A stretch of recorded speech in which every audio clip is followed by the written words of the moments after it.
आधी पुतण्या मग भाऊ आणि आता तर वहिनींचा विरोध सुद्धा अजित पवारांना होऊ लागलेला आहे। अजित पवारांना हा दुसरा धक्का म्हणावा लागेल। आधी पुतण्या मग भाऊ आता बहिणींचाही दादांना विरोध। अजित पवारांना दिवसभरातला दुसरा धक्का। अजित पवारांनी भाजपसोबत जाण्याबाबत घेतलेल्या निर्णयाला पवार कुटुंबातील होणारा विरोध वाढलेला आहे। कारण आता अजित पवारांचे सख्खे बंधू श्रीनिवास पवारांनी अजितदादांच्या भूमिकेला विरोध केलाय। विशेष म्हणजे त्यांच्या पत्नी शर्मिला पवार यांनी सुद्धा आपल्याला फक्त साहेबांना विजयी करायचे असं म्हणत शरद पवारांसोबत उभं राहण्याचा निर्णय घेतलाय।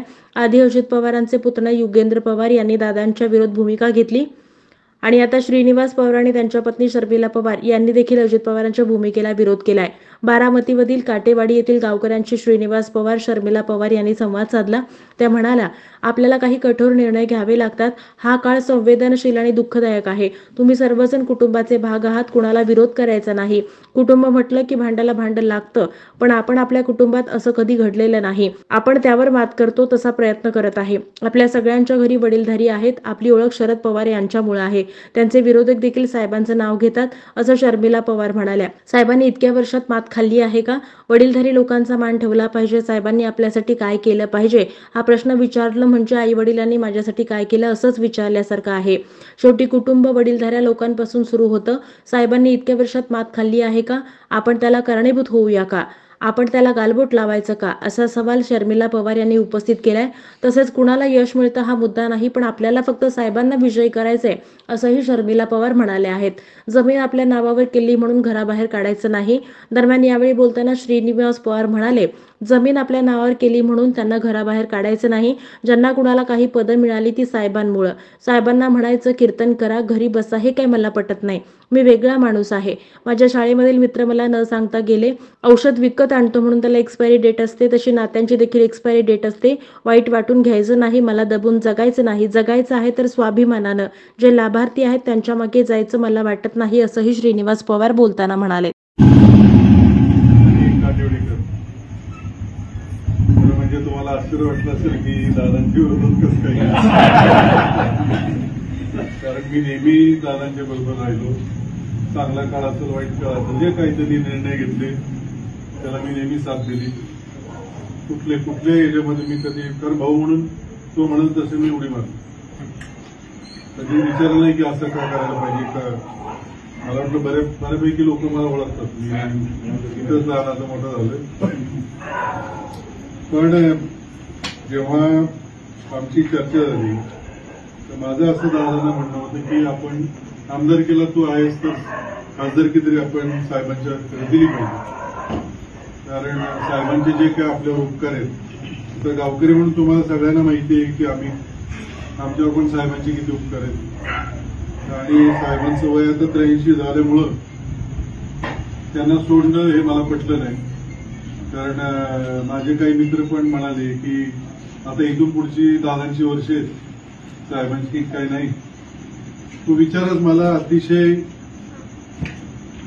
वेदना देऊन गेला की आपण वयस्कर झालेल्या माणसाची किंमत करत नाही का, तर पुढची 10 वर्ष आपल्याला दुसऱ्या माणसाकडून लाभ मिळणार आहे। त्याच्यासारखा नालायक माणूस नाही असं माझं वैयक्तिक म्हणणं आहे। शर्मिलाने सांगितलं की आपली आई, आता आपण आपले वडील शेतात जातात, बांधावरून चक्कर मारतात। तुम्ही आम्हाला आठवत असाल 15 ताबा किंवा जुनी लोक शेतात, पण याचा अर्थ असा नाही की त्यांनी सगळं शेत आपल्याला दिलं। जमीन आपल्या नावावर केली म्हणून काही त्यांना घराबाहेर काढायचं नसतं। जे काय ज्यांना कुणाला पदं मिळाली ती साहेबांमुळे मिळाली, पहिल्या दिवसापासून ते आतापर्यंत। आणि त्याच साहेबांना आपण म्हणायचं आता कीर्तन करा, आता घरी बसा, हे माझ्या मनाला पटण्यासारखं नाही। मी जरा वेगळा माणूस आहे, मी काय राजकारणी नाहीये। मला जे पटत नाही ते मी करत नाही। म्हणजे माझे शाळेतले मित्र सुद्धा मला न सांगता गेले, ठीक आहे हरकत नाही। काही गोष्टींची एक आपण औषध विकत घेतो, काही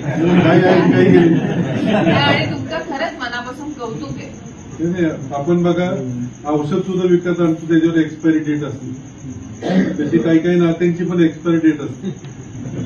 ती एक्सपायरी झाली समजायचं पुढे चालत राहिलं, त्याच्यावर वाईट वाटून घ्यायचं नाही। एकच आयुष्य, आता 60 वर्षाचा आहे मी, आणि मला दबून वागायचं नाहीये, दबून जगायचं नाही। जगायचं तर स्वाभिमानाने जगायचं। प्रत्येकाने हे लक्षात ठेवलं पाहिजे की आपल्याकडे पूर्वी म्हणायचे मरावे परी कीर्ती उपयोग बरोबर. मला ती म्हणा अजिबात पटत नाही. एकदा आपले डोळे मिटले तर आपण कधी येणार आहे का इथे? त्या कीर्तीला काही चाटायचं का? आपणच नाही. जे आहे तेव्हा चांगलं काम करा, जे मनाला पटतंय ते करा. तर केवळ कोणीतरी लाभार्थी आहे म्हणून त्यांच्या मागे जायचं हे मला नाही वाटत त्यांना पण झोप येत असेल. तर ठीक आहे, प्रत्येकाला आपापले विचार असतात. आणि साहेबांच्या बद्दल मी तेच म्हणेन की साहेबांनी काय केलं म्हणजे ह्याच्यासारखा आश्चर्यकारक प्रश्न नाही.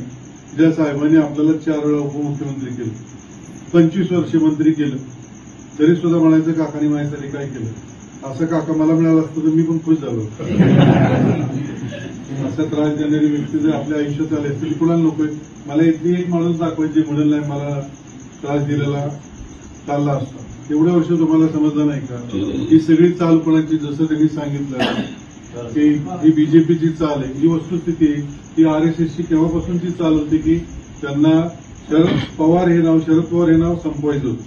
त्यांनी खूप प्रयत्न केला आणि तुम्ही जे कोणी वाचत असाल इतिहासाने पण हेच केलं. जेव्हा घरातला कोणी त्याच्यामध्ये फोडता येतो तेव्हाच ते घर संपतं, नाही तर घर एक असतं तर ते संपूच शकत नाही. कुठेही बघा तुम्ही अगदी आपल्या देवदेवतांपासून आपल्या राजे राजवाड्यांपासून ते आत्ता आपण बोलतो इथपर्यंत बघा. घरातली व्यक्ती जर आपण बाहेर काढू शकलो तरच घर पडतो. कारण ते त्यांना घरातलाच माणूस घरच्याला घाबरत नाही. नाही तर गावात भीती असते. आता मला पण माहितीचं आजूबाजूला टेप करत असते तरच मी सांगतो मी कुणाला घाबरतो. मला काही घेतली नाही. तुम्ही टेप करा, कुणाला पाठवा, मला काही फरक पडत नाही.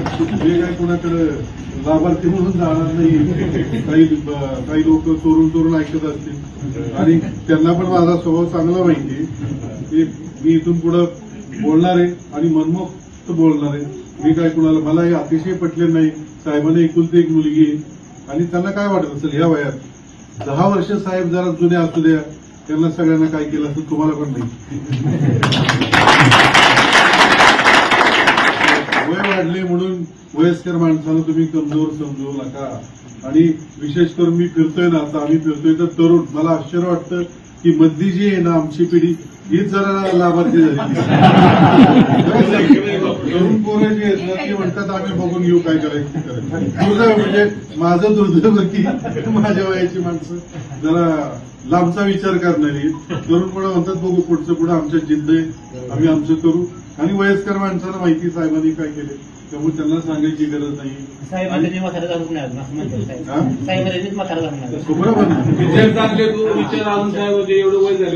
मला एक सांगा, साहेब एवढे वर्ष होते, साहेबांनी कधी कुणाला आवाज सोडून बोललेला असेल की साहेबांनी कधी कुणाचा भाप काढला असेल तर मला सांगा. कधीच नाही. त्या माणसांनी प्रत्येकाला रिस्पेक्ट दिला. फक्त मधले 25-30 वर्ष त्यांनी ते दुसऱ्यांवर सोपवलं होतं की बाबा मी दिल्लीत आहे तर तुम्ही हे बघा. पण नंतर जसं आता मी माझा कारखाना माझ्या मुलावर सोपवत आहे त्याच्यानंतर मी जर 20 वर्षांनी तिथे गेलो तो वॉचमन जर मला आज सोडला तर मी काय वॉचमनला पण माहित नाही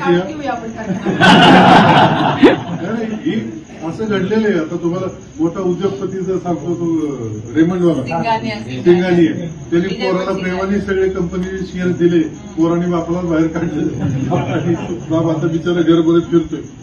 हा इतिहास आहे. पण बराच सांगतो आपण खेडेगावातली माणसं आहोत. आपण मरेपर्यंत वडिलांना आईला सांभाळतो.